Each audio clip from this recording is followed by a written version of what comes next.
नमस्कार, मी प्रणाली भोसले. माझे कोकणच्या बातमीपत्रात आपल्या सर्वांचं मनपूर्वक स्वागत करते. बातमीपत्राला सुरुवात करण्याआधी पाहूयात हेडलाईन्स. महाड शहरात पिण्याच्या पाण्याचा प्रश्न ऐरणीवर. भीमनगरात पाणी टंचाईने नागरिक त्रस्त. एक दिवसाआडही वेळेवर पाणी नाही. प्रशासनाच्या कार्यपद्धतीवर प्रश्नचिन्ह. धामणदेवी परिसरातील केमिकल कंटेनर हटवण्याची कारवाई रखडली. आदेशानंतरही प्रत्यक्ष कारवाई नाही. प्रशासनाच्या भूमिकेवर प्रश्नचिन्ह. बल्क ड्रग पार्क विरोधात संघर्ष तीव्र. भूमिपुत्रांची संघर्ष समिती स्थापन. प्रकल्पाविरोधात प्रशासनाला निवेदने. आणि धूतपापेश्वर इनामी जमिनीचा प्रश्न ऐरणीवर. सदाभाऊ खोतांनी घेतली तातडीची दखल. प्रांताधिकारी तहसीलदारांशी दूरध्वनीवर चर्चा. फार्मर आयडीसाठी ग्रामस्थांची मागणी. पाहूया सविस्तर वृत्त.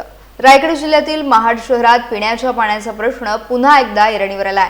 जून महिन्यापासून दमदार पाऊस सुरू असून कोथुर्डेसह परिसरातील धरणे तुडुंब भरून वाहत असतानाही महाड शहरातील भीमनगर परिसरातील नागरिकांना वेळेवर पाणी मिळत नसल्याने तीव्र नाराजी व्यक्त केली जाते. विशेषतः प्रभाग क्रमांक 4 मध्ये गेल्या काही दिवसांपासून एक दिवसाआड पाणी पुरवठा होत असूनही तोही वेळेवर होत नसल्याची तक्रार नागरिकांनी केली आहे. दुसऱ्या आणि तिसऱ्या मजल्यावरील रहिवाशांना पुरेशा दाबाने पाणी मिळत नसल्यामुळे दैनंदिन जीवन विस्कळीत झालंय. याबाबत महाड नगरपालिकेकडे वारंवार तक्रार करूनही संबंधित यंत्रणा आणि लोकप्रतिनिधींकडून ठोस उपाययोजना होत नसल्याचा आरोप स्थानिक नागरिकांनी केला आहे. त्यामुळे प्रशासनाच्या कार्यपद्धतीवर प्रश्नचिन्ह उपस्थित केले जात आहे. नागरिकांनी तातडीने नियमित आणि वेळेवर पाणी पुरवठा सुरू करण्याची मागणी केली असून पिण्याच्या पाण्यासारख्या मूलभूत सुविधेकडे दुर्लक्ष होत असल्याबद्दल संताप व्यक्त केला आहे. दरम्यान प्रशासनाने लवकरात लवकर हा प्रश्न सोडवला नाही तर नगरपालिकेवर हंडा मोर्चा काढण्याचा इशारा परिसरातील महिलांनी दिलाय. दरम्यान प्रशासनाने लवकरात लवकर हा प्रश्न सोडवला नाही तर नगरपालिकेवर हंडा मोर्चा काढण्याचा इशारा परिसरातील महिलांनी दिला आहे. वाढत्या पाणी टंचाईमुळे नागरिकांमध्ये असंतोषाचे वातावरण निर्माण झाले असून प्रशासनाने तातडीने हस्तक्षेप करून पाणी पुरवठा सुरळीत करावा अशी मागणी आता जोर धरू लागली आहे. दरवर्षी पाण्याचा ही बोंबाबोंब आहे की नगरपालिका ही एक दिवस आड करून आम्हाला एप्रिल ते मे पर्यंत पाणी पुरवठा करतच नाही. एक दिवस आड करून पुरवठा करते आणि तेव्हा आम्ही ऍडजस्ट करून घेतो कारण धरणाला पाणी नसतं. पण आता धरण सगळे ओसंडून गेलेले असताना सुद्धा आम्हाला एक दिवस आड करून पाणी पुरवठा करतात आणि तो पण पाणी पुरवठा आम्हाला अगदीच 1.5 तासाचा असतो. आमच्या सोसायटीला पाणीही पुरत नाही. भीमनगरला तर पाणीच नाहीये. जे म्हातारे आहेत, लहान मुलं आहेत, त्यांनी काय करायचं? आम्ही पावसाचं पाणी भरून दिवस काढतोय. निवडून दिलेले आहोत, आमदार खासदार निवडून दिलेले आहोत, नगर अध्यक्ष निवडून दिलेले आहोत. त्याचा फायदा काय उपयोग आहे आम्हाला? आणि हा हेवा देवा भीमनगर मध्येच का झालेला आहे? प्रत्येक ठिकाणी पाणी येते, मग आम्हालाच पाणी पुरवठा कमी का? आम्ही का वंचित पाण्यापासून? आज 14 तळे हा पाण्याचा सत्याग्रह बाबासाहेबांनी केलेला आहे. तो कशासाठी केलेला आहे? आणि आम्हीच वंचित का त्याच्यापासून? सर्व एरियाला पाणी बरोबर पुरवठा होतोय सगळ्यांना. आम्ही काय करायचं? आज जर आम्हाला आश्वासन दिल्याप्रमाणे आमची कामं झाली नाही तर आम्ही हंडा आंदोलन करणार हे 100% आहे आणि आमचं ठरलेलं आहे आणि आम्ही नगरपालिकेच्या समोरच करणार आहोत. रत्नागिरी जिल्ह्यातील खेड तालुक्यातील धामणदेवी परिसरात कथितरित्या शासकीय परवानगीशिवाय केमिकलयुक्त रिकामे आणि भरलेले कंटेनर साठवल्याच्या प्रकरणात प्रशासनाने आदेश दिल्यानंतरही प्रत्यक्ष कारवाई न झाल्याचा आरोप होतोय. मुंबई गोवा राष्ट्रीय महामार्गावरील विरंगुळा हॉटेलजवळील या जागेवर केमिकलयुक्त कंटेनर साठवल्यामुळे परिसरातील नागरिकांमध्ये भीतीचे वातावरण निर्माण झाले असून प्रशासनाच्या कार्यपद्धतीवर प्रश्नचिन्ह उपस्थित केले जात आहेत. या प्रकरणी भाजपचे खेड दक्षिण तालुका अध्यक्ष विनोद साळके यांनी 21 जुलै रोजी उपविभागीय अधिकारी यांच्याकडे निवेदन सादर करून तातडीने कारवाईची मागणी केली होती. या निवेदनाची दखल घेत उपविभागीय अधिकारी वैशाली पाटील यांनी 24 जुलै रोजी महाराष्ट्र औद्योगिक विकास महामंडळ, तहसीलदार, पोलीस निरीक्षक, औद्योगिक सुरक्षा व आरोग्य विभाग तसेच महाराष्ट्र प्रदूषण नियंत्रण मंडळाच्या संबंधित अधिकाऱ्यांना चौकशी करून आवश्यक कारवाई करण्याचे निर्देश दिले होते. तसेच केलेल्या कारवाईचा अहवाल सादर करण्यास देखील सांगण्यात आले होते. मात्र आदेशानंतरही संबंधित ठिकाणी कोणतीही ठोस कारवाई झालेली नसल्याचा आरोप करण्यात येत आहे. त्यामुळे परिसरातील नागरिकांच्या सुरक्षिततेचा प्रश्न अधिक गंभीर बनला आहे. संबंधित विभागांनी या प्रकरणाची तातडीने दखल घेऊन केमिकलयुक्त कंटेनर हटवण्याबाबत आवश्यक कारवाई करावी आणि नागरिकांच्या जीवितास धोका निर्माण होणार नाही याची खात्री करावी अशी मागणी स्थानिकांकडून करण्यात येत आहे। रत्नागिरी जिल्ह्यातील गुहागर आणि चिपळूण एसटी प्रशासनाच्या कारभाराविरोधात विद्यार्थी आणि पालकांमध्ये तीव्र नाराजी व्यक्त होतीये। गुहागरहून सावर्डे मार्गे जाणारी रत्नागिरी एसटी बस सलग 2 दिवस धावली नसल्याचा आरोप करण्यात आला आहे। सकाळी 8:30 वाजता येणारी बस तब्बल 10 वाजेपर्यंत न आल्यानं शाळा आणि महाविद्यालयात जाणाऱ्या अनेक विद्यार्थ्यांचे शैक्षणिक नुकसान झाल्याचा दावा पालकांनी केलाय। ऐन शाळेच्या वेळेत गाड्या रद्द करण्यात आल्याने प्रवाशांनी डेपो प्रशासनाला जाब विचारलाय। याचबरोबर 3 ऑगस्ट रोजी चिपळूणहून गुहागरच्या दिशेनं दुपारी 3 ते सायंकाळी 6 या वेळेत धावलेल्या एसटी बसेसपैकी एकही बस मिरजोळे स्टॉपवर थांबली नसल्याचा आरोपही करण्यात आला। हातात वैध बस पास असतानाही विद्यार्थ्यांना तासनतास थांबावे लागल्याने संतप्त विद्यार्थ्यांनी या बसचे व्हिडिओ चित्रित करून सोशल मीडियावर प्रसारित केलेत। या संपूर्ण प्रकारामुळे एसटी प्रशासनाच्या नियोजनावर आणि कार्यपद्धतीवर प्रश्नचिन्ह उपस्थित केले जात आहे। राज्य परिवहन महामंडळ तोट्यात असल्याचं सांगितलं जात असताना उपलब्ध प्रवाशांना ही सेवा नाकारली जात असेल तर त्यामागील कारण काय असा सवाल नागरिक उपस्थित करतायत। संबंधित चालक, अधिकारी आणि डेपो प्रशासनाने याबाबत स्पष्टीकरण द्यावे, तसेच विद्यार्थ्यांना नियमित आणि वेळेवर एसटी सेवा उपलब्ध करून द्यावी अशी मागणी पालक आणि नागरिकांकडून करण्यात येते। रायगड जिल्ह्यातील माणगाव आणि रोहा तालुक्यात प्रस्तावित बल्क ड्रग पार्क प्रकल्पाविरोधातील स्थानिकांचा संघर्ष आता निर्णायक टप्प्यात पोहोचला आहे। DMIC प्रकल्पाअंतर्गत माणगाव तालुक्यातील निजामपूर खोरे, इंदापूर विभाग तसेच रोहा तालुक्यातील काही गावांमध्ये प्रस्तावित असलेल्या प्रकल्पामुळे शेती, जलस्रोत, पर्यावरण आणि नागरिकांच्या आरोग्यावर विपरीत परिणाम होण्याची भीती व्यक्त करत स्थानिक नागरिकांनी बल्क ड्रग पार्क विरोधी संघर्ष समिती आणि कोअर कमिटीची स्थापना केली आहे। संघर्ष समितीने गांधीवादी आणि संविधानिक मार्गाने आंदोलन सुरू केले असून शासनाचे लक्ष वेधण्यासाठी निवेदन मोहिमेची सुरुवात करण्यात आली आहे। या मोहिमेअंतर्गत माणगावचे उपविभागीय अधिकारी अर्थात प्रांत अधिकारी यांना निवेदन देण्यात आले, तसेच अलिबागचे जिल्हाधिकारी आणि पनवेल येथील MIDCच्या प्रादेशिक अधिकाऱ्यांना देखील प्रकल्पाविरोधातील निवेदने सादर करण्यात आली आहेत। संघर्ष समितीने स्थानिकांच्या इच्छेविरुद्ध आणि पर्यावरणाला धोका निर्माण करणारा कोणताही प्रकल्प स्वीकारला जाणार नसल्याची भूमिका स्पष्ट केली आहे। शासनाने स्थानिकांच्या भावना, मागण्या आणि पर्यावरणीय परिणामांचा गांभीर्याने विचार करून हा प्रस्ताव मागे घ्यावा अशी मागणी समितीने केली आहे। सध्या आंदोलन शांततामय पद्धतीने सुरू असलं तरी शासनाने योग्य वेळी दखल घेतली नाही तर हे आंदोलन अधिक व्यापक आणि तीव्र करण्यात येईल असा इशारा देखील संघर्ष समितीने दिला। त्यामुळे बल्क ड्रग पार्कचा मुद्दा आता संपूर्ण रायगड जिल्ह्यात चर्चेचा विषय बनला असून शासनाची पुढील भूमिका काय असणार याकडे सर्वांचे लक्ष लागले आहे। रत्नागिरी जिल्ह्यातील राजापूर शहरालगत असलेल्या धूतपापेश्वर देवस्थानाच्या इनामी जमिनीचा अनेक वर्षांपासून प्रलंबित असलेला प्रश्न आता मार्गी लागण्याची चिन्ह दिसत आहेत। या जमिनीवरील कुळांना फार्मर आयडी मिळत नसल्याने तसेच विविध शासकीय योजनांचा लाभ घेता येत नसल्यामुळे ग्रामस्थांमध्ये नाराजीचं वातावरण निर्माण झालं होतं।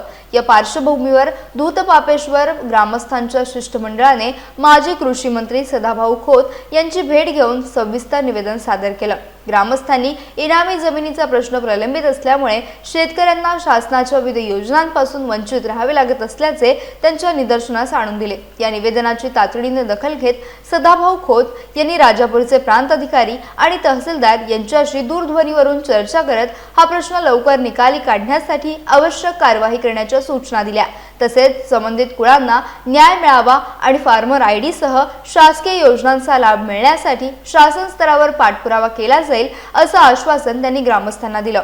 या सकारात्मक भूमिकेमुळे धूतपापेश्वर परिसरातील शेतकरी आणि ग्रामस्थांमध्ये समाधानाचं वातावरण निर्माण झालंय। अनेक वर्षांपासून प्रलंबित असलेल्या या प्रश्नावर आता प्रशासन आणि शासन स्तरावर हालचाली सुरू झाल्यानं लवकरच तोडगा निघेल अशी अपेक्षा ग्रामस्थांकडून व्यक्त केली जाते।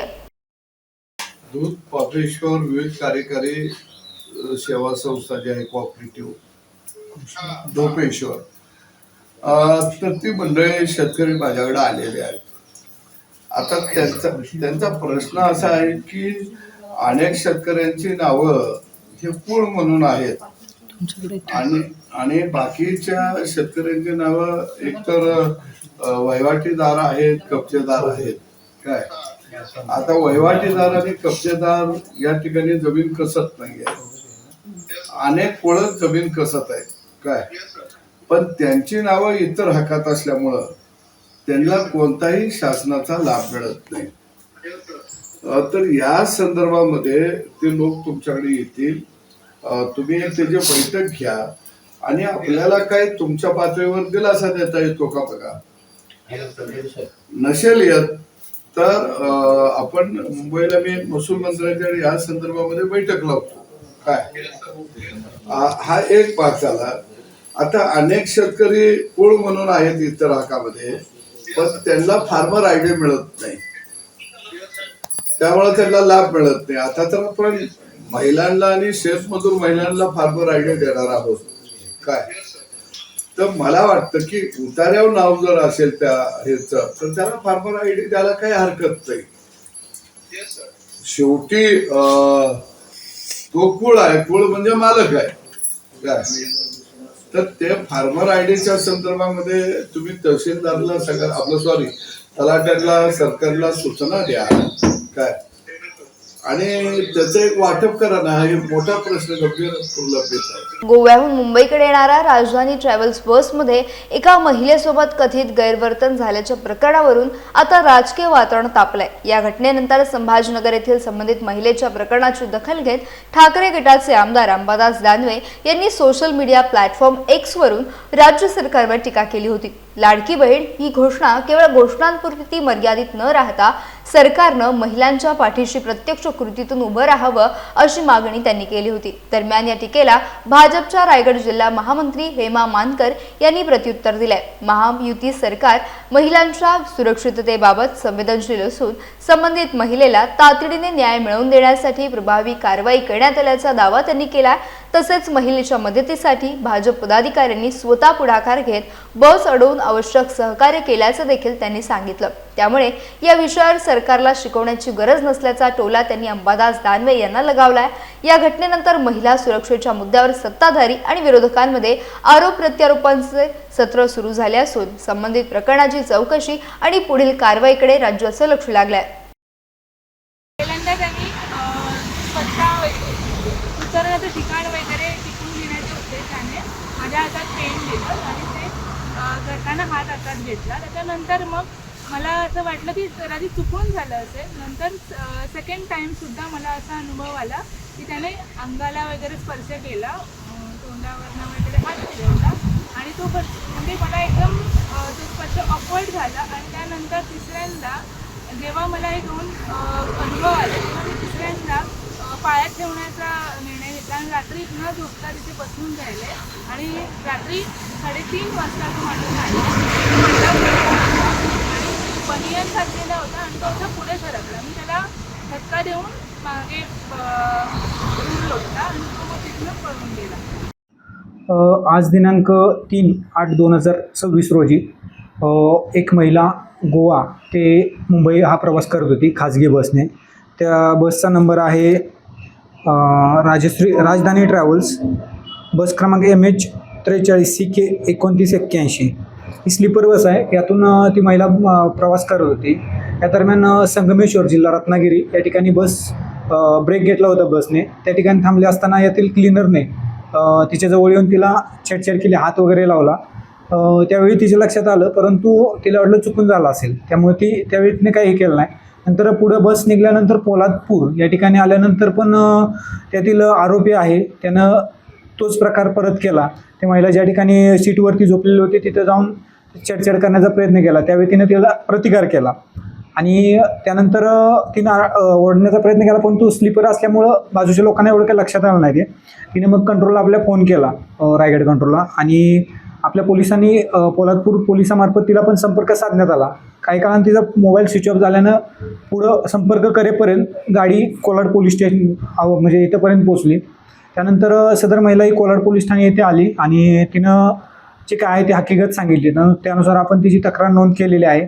सदरचा प्रकार हा रत्नागिरी जिल्हा येथे संगमेश्वर या ठिकाणी घडलेला असल्याने सदरचा गुन्हा आपण इथं दाखल 00 करून त्यांच्याकडे वर्ग केलेला आहे CCTVS मार्फत. आणि जो आरोपी आहे त्याला पण त्या ठिकाणी पाठवण्यात आलेला आहे.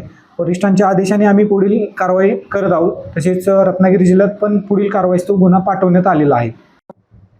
काल जो त्या महिलेसोबत राजधानी ट्रॅव्हल्समध्ये जो प्रकार घडला तो अतिशय निंदनीय आहे. आम्ही त्याचा भारतीय जनता पार्टी म्हणून त्याचा निषेधच करतो. पण त्या पीडितेला न्याय मिळवून देण्याचं काम सुद्धा भारतीय जनता पार्टीच्या पदाधिकाऱ्यांनी केलेलं आहे. आणि रायगडमध्ये काय घडलं आणि त्या पीडितेपर्यंत कोण पोहोचलं आणि त्या पीडितेला कोणी न्याय मिळवून दिला हे अंबादास दानवेंना तिकडे बसून माहीत आहे का? ते महायुतीच्या सरकारवर आमच्या देवांवर जो आरोप करतात ते अतिशय निंदनीय आहे. तो आम्ही कधीही खपवून घेणार नाही. कारण का भारतीय जनता पार्टीचं महायुतीचं सरकार महिलांसाठी सक्षमच चांगल्या प्रकारे काम करतंय. म्हणूनच त्या पीडितेला न्याय मिळाला. रायगड जिल्ह्यातील माणगावच्या ग्राम महसूल अधिकारी प्रियंका सतेरे गांगण यांच्या उल्लेखनीय कार्याचा गौरव करत माणगाव नगरपंचायतचे पाणी पुरवठा व शिक्षण सभापती तथा नगरसेवक अजित तारलेकर यांनी त्यांच्या निवासस्थानी जाऊन विशेष सत्कार केला. अलिबाग येथे आयोजित महाराष्ट्र राज्य महसूल विभागाच्या महाराजस्व अभियान कार्यक्रमात महसूल मंत्री चंद्रशेखर बावनकुळे यांच्या हस्ते रायगड जिल्ह्यातून एकमेव आदर्श ग्राम महसूल अधिकारी हा प्रतिष्ठेचा पुरस्कार प्रियंका सतेरे गांगण यांना प्रदान करण्यात आला होता. त्यांच्या यशाबद्दल नगरसेवक अजित तारलेकर आणि ॲडव्होकेट मयुरा तारलेकर यांनी 4 ऑगस्ट रोजी त्यांच्या निवासस्थानी भेट देत सन्मानपत्र पुष्पगुच्छ देऊन गौरव केला. यावेळी प्रियंका सतेरे गांगण यांचे पती समाजसेवक राहुल गांगण, त्यांच्या सासूबाई तसेच कुटुंबीय उपस्थित होते. उत्कृष्ट काम करणाऱ्या लोकसेवकांचा सन्मान करण्याची परंपरा सातत्याने जपणाऱ्या अजित तारलेकर यांच्या उपक्रमाचे विविध स्तरातून स्वागत होत आहे. प्रियंका सतेरे गांगण यांनी महसूल विभागात केलेल्या कार्याची राज्यस्तरावर दखल घेतली गेल्यानं माणगावसह संपूर्ण रायगड जिल्ह्याच्या शिरपेचात आणखी एक मानाचा तुरा रोवला गेला. त्यांच्या यशाबद्दल नागरिक, लोकप्रतिनिधी आणि विविध क्षेत्रातील मान्यवरांकडून अभिनंदनाचा वर्षाव होत असून त्यांच्या कार्यातून इतर अधिकारी आणि कर्मचाऱ्यांना देखील प्रेरणा मिळेल अशी भावना यावेळी व्यक्त करण्यात आली. रत्नागिरी जिल्ह्यातील खेड तालुक्यातील तळे गावात महाराष्ट्र शासनाच्या कृषी विभागाच्या वतीने आधुनिक शेती तंत्रज्ञानाचा प्रसार करण्यासाठी यांत्रिक भात लागवड आणि 4 सूत्री भात लागवड पद्धतीचे प्रात्यक्षिक उत्साहात पार पडले. यावेळी CRA पद्धतीने फळबाग लागवडीबाबत देखील शेतकऱ्यांना मार्गदर्शन करण्यात आले. तालुका कृषी अधिकारी कार्यालयाच्या माध्यमातून शेतकरी संतोष मोरे आणि शिवाजी मोरे यांच्या शेतात या प्रात्यक्षिकाचे आयोजन करण्यात आलं होतं. या कार्यक्रमाला उपविभागीय कृषी अधिकारी रवींद्र माळी, तहसीलदार सुधीर सोनवणे, खेड नगर परिषदेचे मुख्याधिकारी महादेव रोडगे यांच्यासह तालुक्यातील प्रगतशील शेतकरी, शेतकरी उत्पादक कंपनीचे संचालक आणि सदस्य, कृषी विभागाचे अधिकारी, कर्मचारी आणि मोठ्या संख्येने शेतकरी उपस्थित होते. आधुनिक शेती तंत्रज्ञानाचा वापर करून उत्पादन वाढ साधणे, मजुरीवरील खर्च कमी करणे आणि शेती अधिक किफायतदार व फायदेशीर बनवणे हा या उपक्रमाचा मुख्य उद्देश असल्याचं यावेळी सांगण्यात आलं. यांत्रिक भात लागवड, 4 सूत्री भात लागवड आणि आधुनिक फळबाग व्यवस्थापनाच्या विविध तंत्रांची प्रत्यक्ष प्रात्यक्षिके दाखवून शेतकऱ्यांना सविस्तर माहिती देण्यात आली. बदलत्या काळात आधुनिक तंत्रज्ञानाचा स्वीकार केल्यास शेती अधिक सक्षम आणि उत्पन्न वाढीसाठी उपयुक्त ठरेल असा विश्वास कृषी विभागाच्या अधिकाऱ्यांनी व्यक्त केला. कार्यक्रमाचे नियोजन सहाय्यक कृषी अधिकारी प्रवीण पडघान आणि खवटी मंडळातील कृषी विभागाचे अधिकारी, कर्मचाऱ्यांनी केले. मध्ये ती बियाणं आपलं त्यांच्यात होतं. बऱ्याच ठिकाणी तुम्ही अनुभवलं असेल, उगवली नाही, उगवली तिथं पातळ उगवली म्हणजे विरळ उगवली. दुसरी गोष्ट, पाऊस चालू झाल्यानंतर एवढा मोठा पाऊस आला की काही लोकांची नर्सरी वाहून गेली. आता हे जे धोका आहेत, हे धोका ह्याच्यापासून कमी होतील की नाही, की आपण कंट्रोल कंडिशन म्हणजे नियंत्रित पद्धतीनं आपल्या 21 दिवसापर्यंत लावणी करावी. 21 पर्यंत म्हणजे 21 पर्यंत थांबायची गरज नाही. 21च्या पुढं फक्त जाऊ द्यायचं नाही. आपल्याला जाऊ दिलं तर काय फरक पडतो असं नाही, उत्पादनामध्ये घट येते. त्यामुळे किमान 21 दिवसापर्यंत रोप आपण वापरावं. आता सरळ सांगितलं 16 ते 17 दिवसाचा आहे. यासह बातमीपत्रात वेळ झाली इथेच थांबण्याची. भेटूयात नवीन बातमीपत्रासह. तोपर्यंत तुम्ही कुठेही जाऊ नका, पाहत राहा फक्त माझे कोकण.